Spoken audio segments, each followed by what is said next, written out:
Es licenciado en Derecho por la Universidad Autónoma Metropolitana, es maestro en Políticas Públicas en la Facultad Latinoamericana de Ciencias Sociales y es consejero electoral del Instituto Nacional Electoral.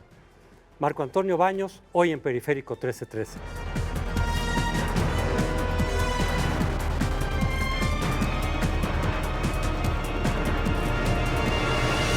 Marco, gracias por acompañarnos esta noche. ¿Qué balance harías tú del proceso electoral desde la perspectiva del INE? ¿Ha estado mejor, igual que en otros procesos? ¿Qué puntos ves para destacar? Gracias, José Antonio. Yo diría que el instituto está listo, ha integrado la totalidad de las casillas que se van a instalar el domingo. Es un proceso donde nosotros tuvimos la responsabilidad de las 68,000 casillas que se instalan en los 14 entidades federativas. Hemos supervisado el trabajo de los órganos electorales de las entidades. Te diría que los PREPs están listos, que los programas de información sobre la jornada también, que los cómputos están preparados, que va a ser una jornada electoral tensa porque hay presiones políticas de diversa índole en todas las entidades federativas, pero la parte logística de la elección, el INE responde por ella. Consideramos que estamos listos para esta jornada electoral y vamos a ver cómo se comporta la participación ciudadana, sobre todo en una elección novedosa como la integración de la Asamblea Constituyente. Pero entonces quizá el punto más preocupante es el de la presentación de gastos de campaña. Mira, porque han dicho que la mitad no ha presentado a tiempo y eso en la ley implica una sanción muy severa. Yo ahí acompañaría contigo el hecho de que más que ser un foco rojo los problemas de inseguridad en algunas entidades federativas, porque ahí no hemos tenido problemas para integrar casillas, sí es un foco rojo el hecho que los partidos políticos y los candidatos no hayan entregado la información relativa a los gastos que ejercen. Hay un sistema de contabilidad en línea que prácticamente se haría nugatorio si esa información no está en los 3 días inmediatos posteriores a la jornada electoral. Nosotros necesitamos la información de lo que gastan para saber el origen de los recursos, para saber cómo lo aplicaron y sobre todo para saber si se actualiza un rebase o no de un tope de campaña, adicionado a que el resultado de una elección pudiera ser inferior a 5 puntos porcentuales, lo cual nos llevaría a la actualización de las nuevas causales de anulación. Hace 2 o 3 días anunciaron ustedes en el INE que poco más de la mitad de los candidatos no habían registrado un solo movimiento en el sistema. Eso quiere decir que las campañas ya terminaron esta semana y la mitad se quedó sin decir un solo gasto. ¿Qué va a pasar después? Mira, nosotros hemos informado con puntualidad desde hace 4 semanas en las sesiones de los miércoles del Consejo General que los partidos habían optado porque sus candidatos no presentaran la información. Los representantes de los partidos en el Consejo General tomaron nota del tema, dijeron que era responsabilidad de las áreas de finanzas, lo cual me parece que es inadecuado. Lo que nosotros tenemos es información derivada de las auditorías que hace el propio instituto a los espectaculares, a los mítines de campaña, a la propaganda impresa, a los gastos que se realizan en los temas de redes sociales, no en los contenidos de redes sociales, sino lo que se gasta para poner mensajes en las redes sociales, pero no tenemos la información de los partidos políticos. ¿Qué es lo que puede ocurrir en un escenario extremo? Que vamos a regresar a un modelo anterior a la reforma, donde solo podías establecer esquemas de sanciones, donde además no vas a tener una base cierta y objetiva para calcular los montos de las sanciones. No es el propósito actual de la fiscalización. La fiscalización está enderezada ahora como un mecanismo que tiene correctivos más severos que lo que había antes, que son las anulaciones de las propias elecciones, dado que lo que han acordado los actores políticos es que no haya gente en los cargos públicos que no haya respetado los topes de gastos de campaña, por ejemplo. Es que frente a la estridencia que siempre hay en el Consejo General del INE de los partidos frente a la autoridad, no es nuevo, esta sí me parece un desafío silencioso de los partidos y de los candidatos a la autoridad de la ley.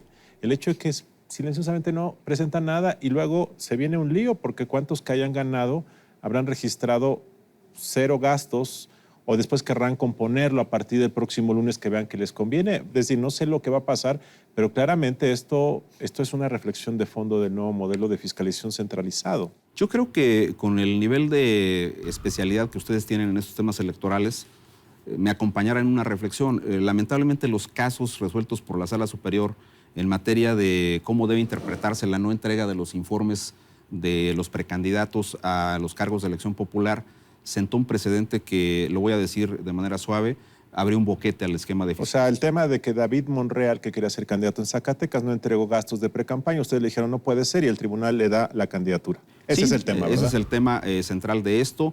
Creo que eso le ha dado a los partidos un punto de referencia distinto a lo que venía ocurriendo hasta antes de esa sentencia. No es un caso menor. Ellos dijeron, no soy precandidato, por eso no te presento informe. Le demostramos que era precandidato.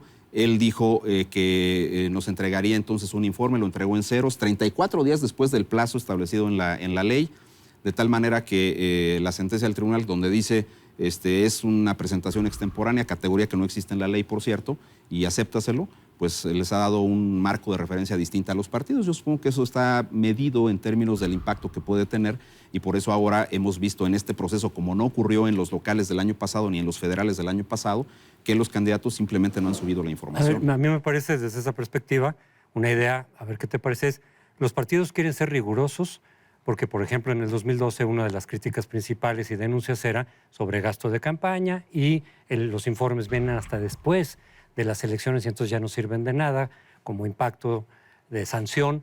Entonces, en el modelo del 2014 viene mucho más rigurosa la ley y más precisa, más elaborada en términos de fiscalización, pero si las autoridades encargadas de aplicarlo no lo aplican en los términos que viene la ley, le mandan el mensaje a los partidos de decir, bueno, pues a final de cuentas no es tan severo. Creo que hay flexibilidad en esos criterios, creo que fue un mensaje equivocado, creo que debimos haber mantenido un esquema más riguroso de cómo valorar estas circunstancias, y vamos a ver después de la jornada electoral, en esos 3 días posteriores, qué es lo que ocurre con la información que presenten los partidos, pero realmente sería lamentable que sentáramos un precedente donde tuviéramos que emitir dictámenes de fiscalización. Tendríamos alrededor de 36 días posteriores a la jornada electoral para preparar dictámenes que tendrían información incompleta. No tendríamos una base más objetiva, más concreta de medir cómo se comportó el gasto de los partidos políticos en las campañas electorales. Precisamente para determinar si hubo sobregasto o no, que es lo que marca la ley. Es correcto. Como causal de nulidad. Ese es el punto central que creo que hay aquí. Marco, yo estoy seguro que la elección de este domingo la van a organizar muy bien, estoy cierto, pero también creo que cada vez les cuesta más trabajo conseguir ciudadanos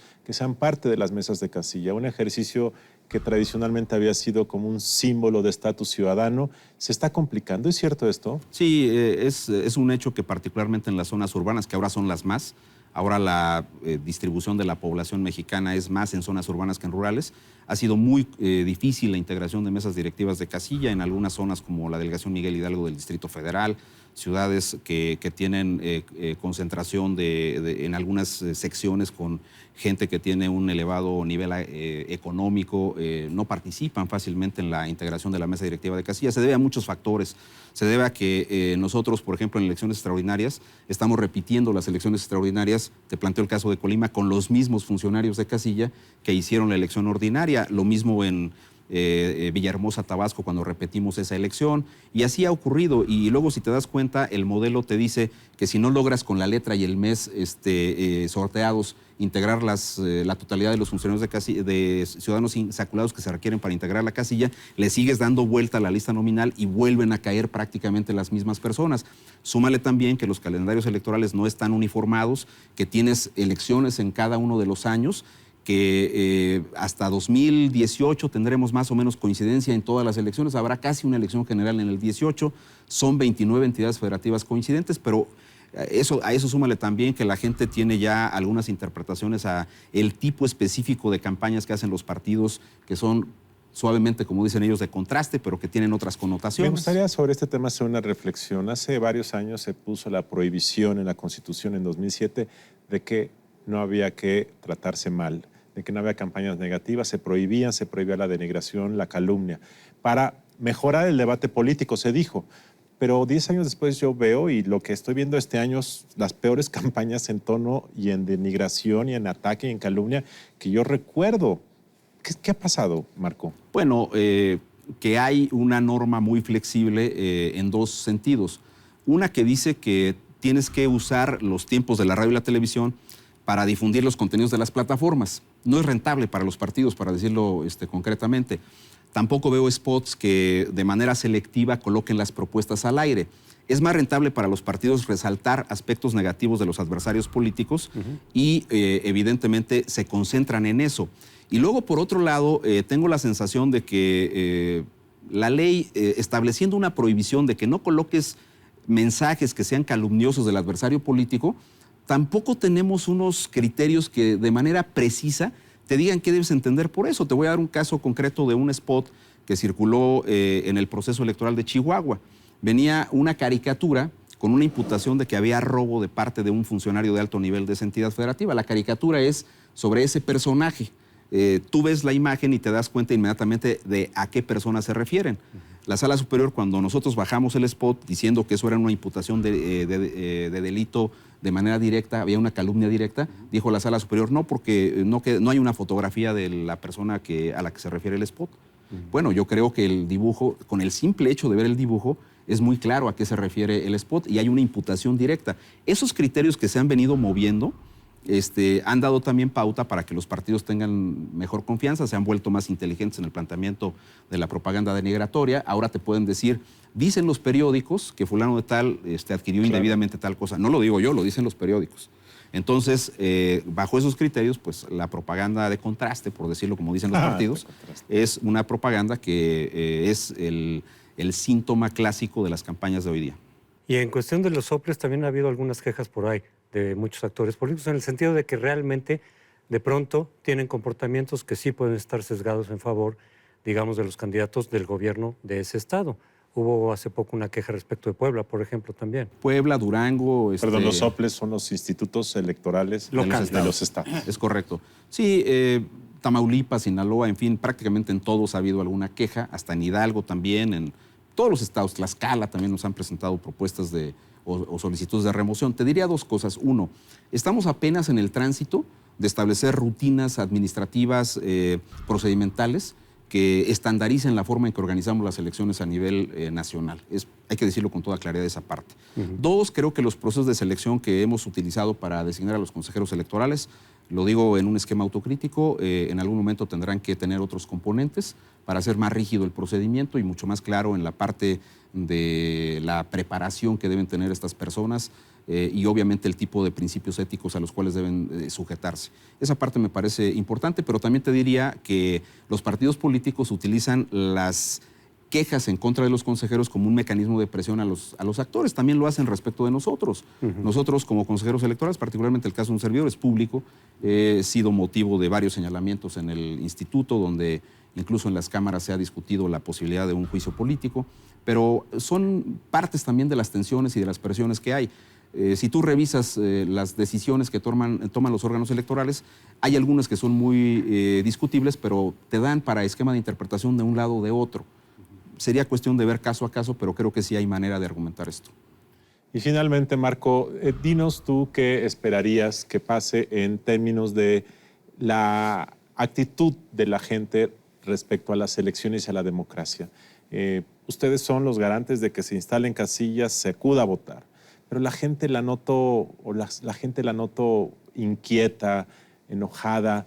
¿Cuál es tu reflexión final sobre el futuro de la democracia? Mira, yo creo que la parte de la democracia político-electoral racionalmente creo que está avanzando de manera correcta, pero hay partes de la democracia que no están resueltas. Creo que el informe País que se preparó con el Colegio de México, que los resultados de las consultas infantiles y juveniles son termómetros que nos indican con claridad qué percepción tiene el ciudadano y obviamente la población menor a los 18 años respecto de lo que pasa en el país. No hay confianza en las instituciones públicas, no hay confianza en los partidos políticos.